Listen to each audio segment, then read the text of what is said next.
नमस्कार, आपके साथ मैं आदित्य कुमार। आज हम इस वक्त रायबरेली के वीवीआईपी ज़िले में हैं।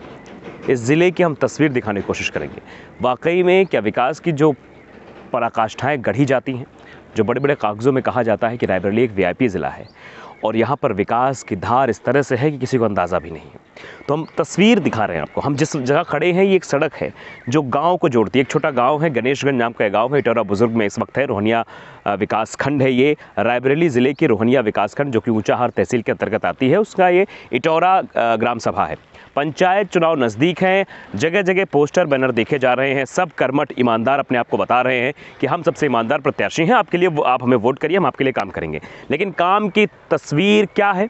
क्या इतिहास में आज़ादी के बाद की तस्वीर अभी तक बदली है? क्या गांवों की तस्वीर, जो महात्मा गांधी ने कहा था कि देश की आत्मा गांवों में बसती है, क्या गांव का विकास वाकई में हुआ है? तस्वीर बताती है।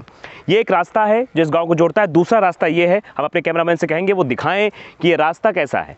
ये रास्ता बड़े कहने के बाद तो बना, लेकिन बनने के बाद इसकी तस्वीर क्या आप देख सकते हैं। अगर इस रास्ते पर आप चलेंगे तो आप सीधे तरीके से नहीं पहुँच सकते हैं, और ये रास्ता जोड़ता है। कैमरामैन से कहेंगे इधर भी तस्वीरें दिखाएं कि ये गाँव है। ये गांव के उस तिराहे पर हम खड़े हैं जिससे तीन गांव आपस में जुड़ते हैं, लेकिन स्थितियां ये बयां करती हैं कि आखिरकार गांव में कितना विकास हुआ है। क्या विकास की जो परिभाषाएं गढ़ी जाती हैं, आमतौर पर आपने देखा हुआ कई सारी बातें होती हैं, कई तरह की चर्चाएं हो जाती हैं। अगर पंचायत चुनाव की बात करें, पंचायत चुनाव नज़दीक है। पंचायत चुनाव में प्रत्याशी घर घर आ रहे हैं, विनती कर रहे हैं, विनम्र निवेदन कर रहे हैं कि हम आपके हितैषी हैं। लेकिन उत्तर प्रदेश के पंचायत चुनाव में जो सबसे खास बात होती है वो जातिगत समीकरण को लेकर बार बात होती है। जाति के नाम पर वोट मांगे जाते हैं, धर्म के नाम पर वोट मांगे जाते हैं। लेकिन ये चुनाव आपका है, आपको निर्धारित करना है कि विकास आप कौन करेगा, उस पर चुनाव होना है। ये रास्ते जो देख रहे हैं आप, इन रास्तों पर चलना कितना दूभर है, ये स्थितियां साफ ये बयां करती हैं कि आखिरकार रायबरेली, जो कि वीवीआईपी ज़िला कहा जाता है, जो कागज़ों तक ही सीमित है, क्या उस ज़िले में विकास की पराकाष्ठा यहाँ तक पहुँची है कि आम आदमी जो सड़क के लिए मोहताज है, आम आदमी जो कॉलोनी के लिए मोहताज है, ऐसे ऐसे घरों में गए, ऐसी जगह हमने चर्चाएं की, बात करने की कोशिश की। कई बार प्रधान जी से बात हुई, प्रधान जी से इस बात की भी बात की गई कि प्रधान जी काम कर दो, जिला पंचायत सदस्य की बात की, लेकिन विकास की रूपरेखा तय नहीं हो पाती है।